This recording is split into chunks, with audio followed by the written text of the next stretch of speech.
وسلم فرمان داد گفت ابوبکر صدیق عمر فاروق دعوت کرد رضی الله تعالی عنهما. اینو به حیث وزیر بودن در نزد پیامبر صلی الله علیه و سلم. چه پیش آمد ابوبکر و عمر نیز پیامبر خواند زهرا رو بدر نیز. بدو گفت تا جهازت هر چی داری چنان خواهم که در پیشی من آری. وقتی که اومدن حضرت بیبی فاطمه را صدا کرد بچم گفت جهاز تا بگی بیا اگر چی نوری چشمی ای دل افروز به حیدر میکنم تسلیمت امروز. تا نوری ده دیده منی اما دختر باید شوهر کنه آخی. من ترا در علی دادم بشد یک سنگ دستاسان یگانه برون آورد آن ساعت زی خانه.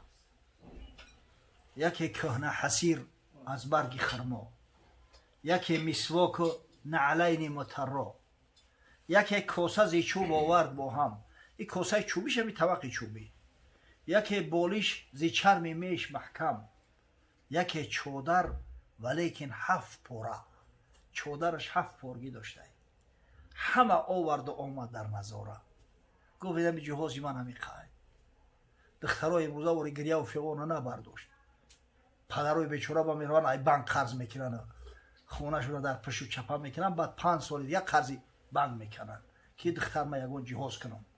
این را ببین در همون زمان عصرم بای دخترها تیلا داشتن، گوشپاری تیلا، گردنبند تیلا. این بچه ها یک چیزایی داشتن که همه جهازی بی فاطمه همه خب دست میگن. پیامبر خواجه انواع و اجناس با گردن بر نهاد آن سنگ دستاس.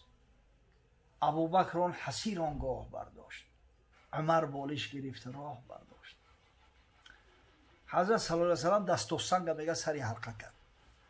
حضرت ابوبکر صدیق همو حسیر همو بوریایی را که از لیف خرما بود میپیچوندن اما را کلولک تای کش کرد. حضرت عمر بالش تا گرفت.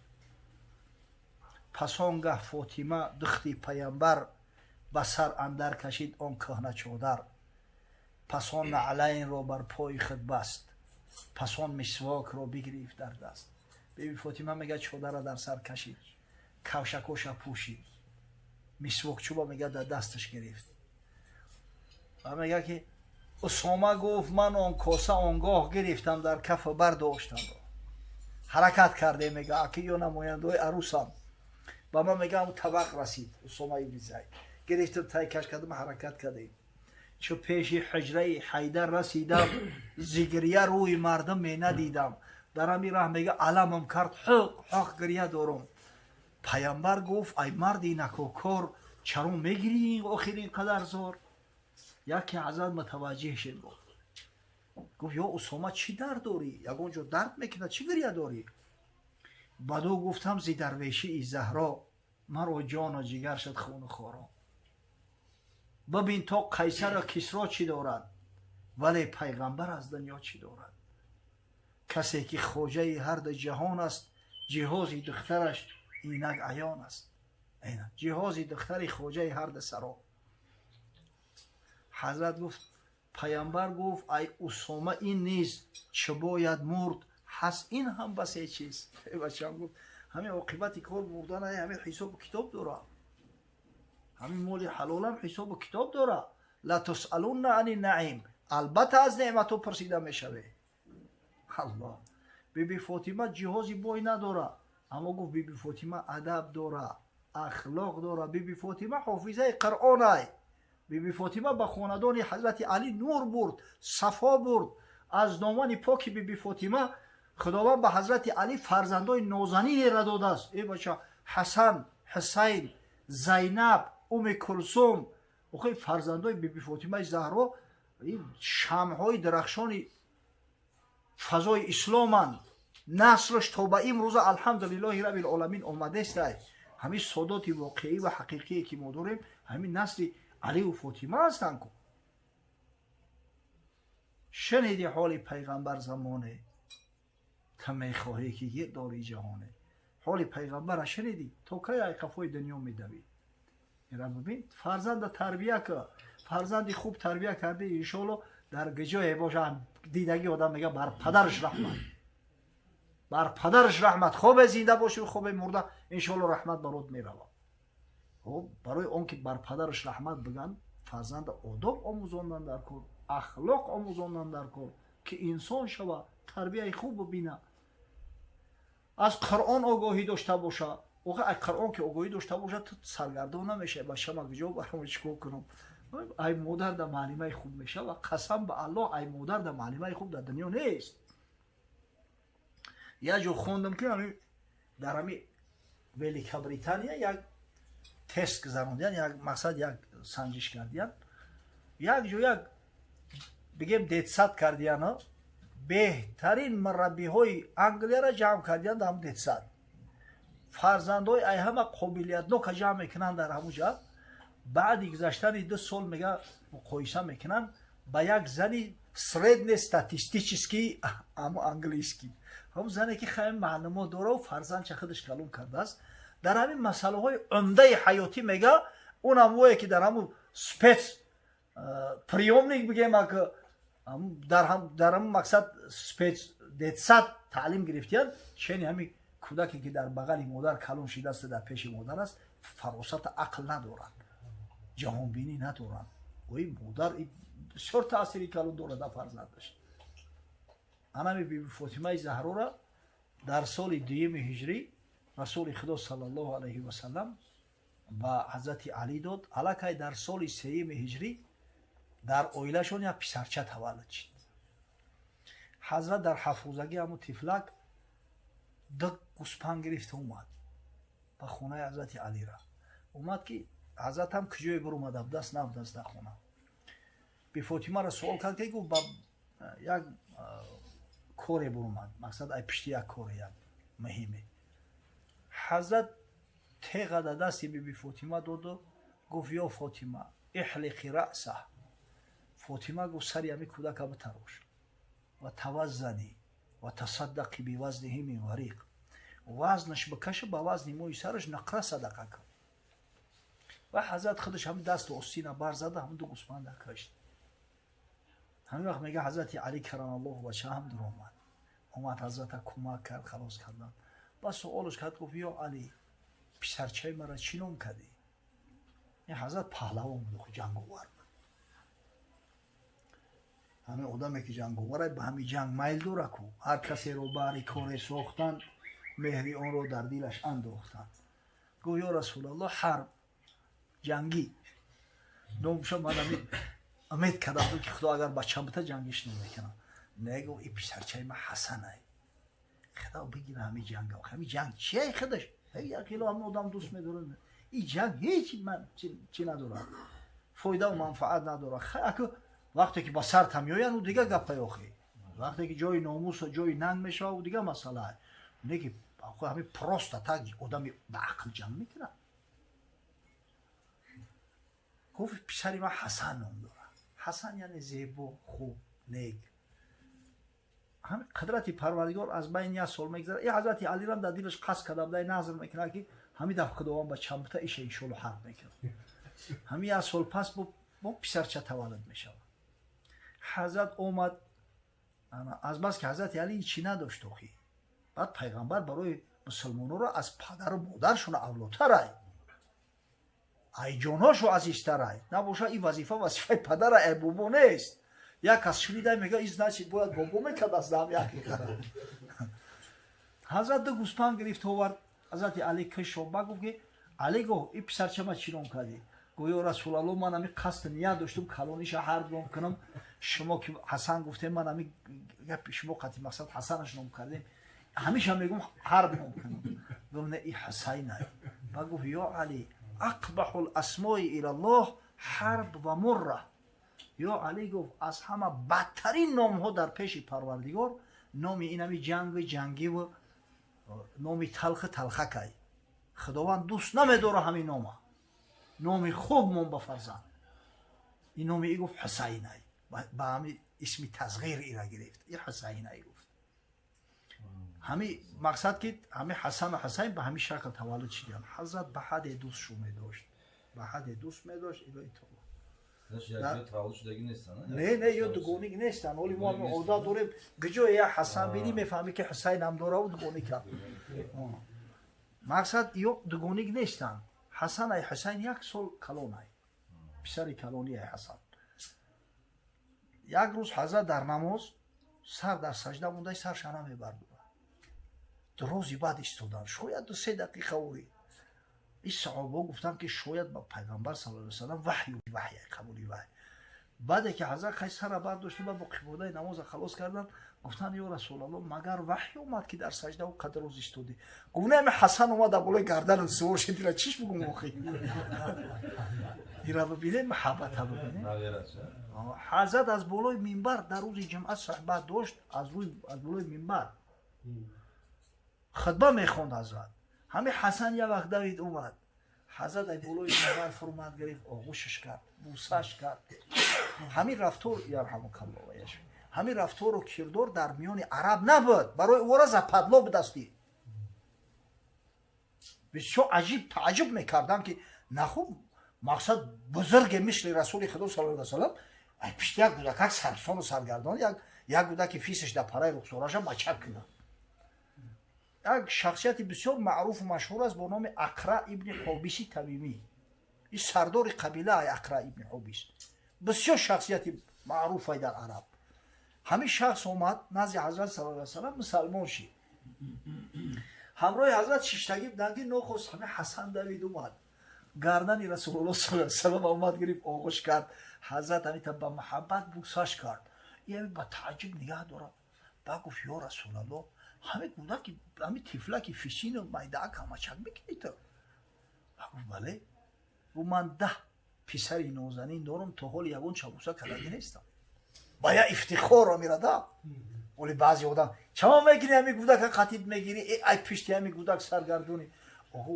гудака мардак қатиш мегарда ки мардак мешавад доим дар ҳалқаи занакҳо бигарда занак сифат мешавад мерава ахир аҷиб феълое дорем да мардак бачаша дар бараш мегира ки маъракаи мардора мебина рафтори мардора меомӯза ҳазрат мега мисле ки бемора нигоҳ мекунӣ ки ҳамон хел нигоҳаш кард гуфт ман ло ярҳам ло юрҳам касе ки раҳм надора раҳм карда намешавад ӯ мусулмон бояд раҳм дошта бошад дар фарзанди худат ки айхуни худат раҳм накунӣ дар дигарон раҳму тараҳм мекунӣ аллоҳу акбар никоҳи ҳазрати алӣ бо биби фотима аз соли 2 ҳиҷрӣ то соли 11 ҳиҷрӣ рабуд биби фотимаи заҳро разияллоҳу таъола анҳо 6 моҳ баъди вафоти расулуллоҳ саллаллоҳу алайҳи ва саллам аз дунё гузашт ҳазрата васият кард ҳазрати алира гуфт ё алӣ гуфт ягон марди бегона маро дар зиндагим надидааст намехоҳам ки баъди мурдан ман бибинам ғаслам бите гуфт кафанам ко шабона худат ҷанозама мехоҳам баргорам ҳоли ҳамҷо як масъала меғалта ки оё мард метавона ки зани хуча ғасл бита метавона ки дар қабр бимона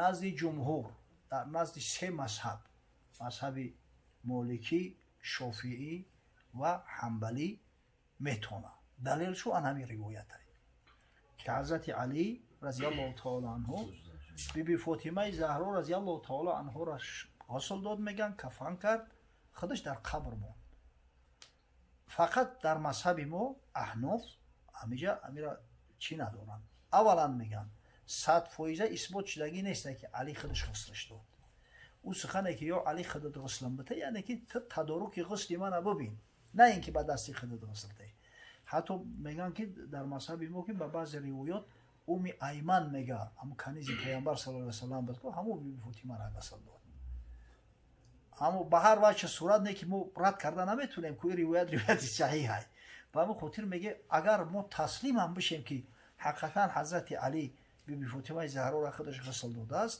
мегем ки никоҳи алию фотима ай дигар никоҳҳо фарқ дорад вақте пайғамбар саллаллоҳу алайҳи ва саллам фотимаро дар алӣ дод гуфт ҳия завҷатука фи дунё вал охира вал ҷанна ин зани та аст ҳам дар дунё ва ҳам дар ҷаннат ва ҳазрат мега куллу ҳасабин ва насабин юқтаъу бимавтилло ҳасаби ва насаби ҳар ҳасабу насабе ба марг қатъ мешавад аммо ҳасабу насаби ман қатъ намешавад барои мегем ки алию фотимаро ба дигарон қиёс кардан дар кор нестад дигар ягон кас худаш занаш ғусл надодааст онтари ривоят мо надорем ғайри ҳамин масъалаи انا حضرت علی و بیبی فاطمه دیگه نشته. اما اگر به شرط مرد وفات کنه زن 100% میتونه غسلش بده. این اتفاقی است در همه مذاهب، اینا کسی رد نمیکنه.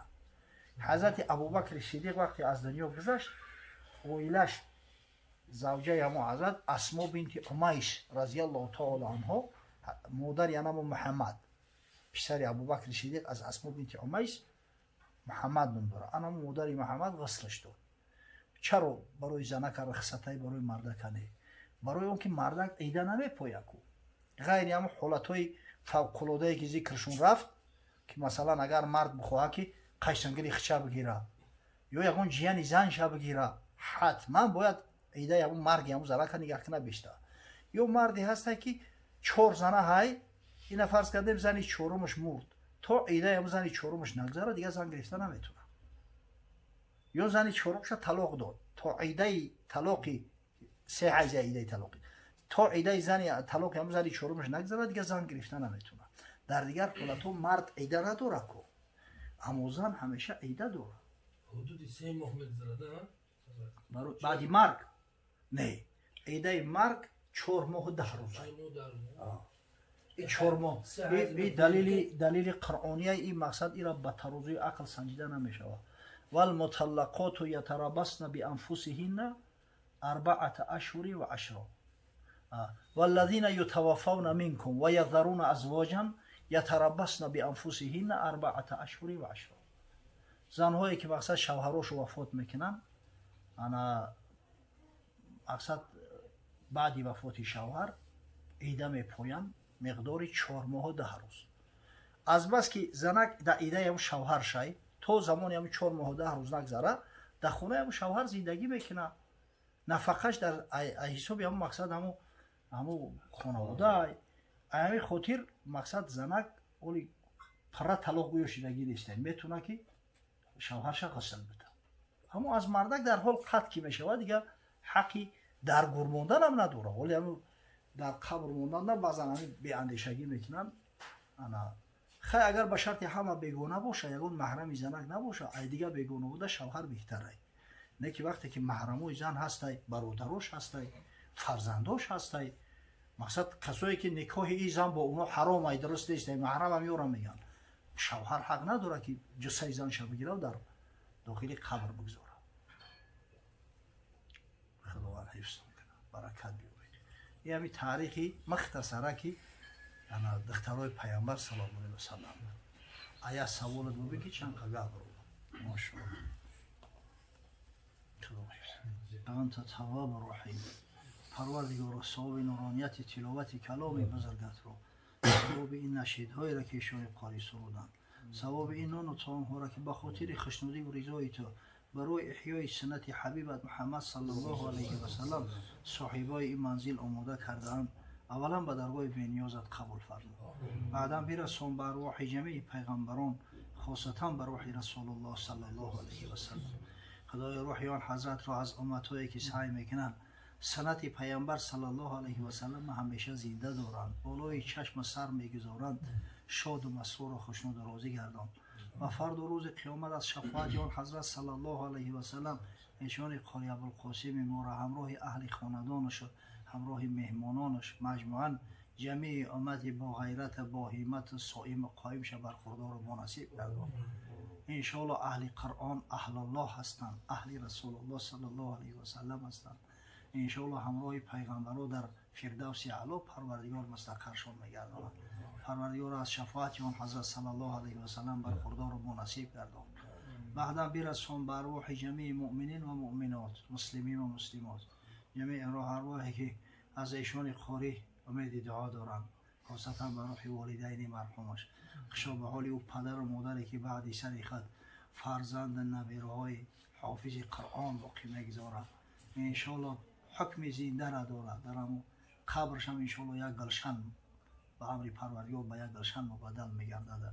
از قرائت فرزندان، از عملهای فرزندان و نبیرها همیشه برخوردار میگردد.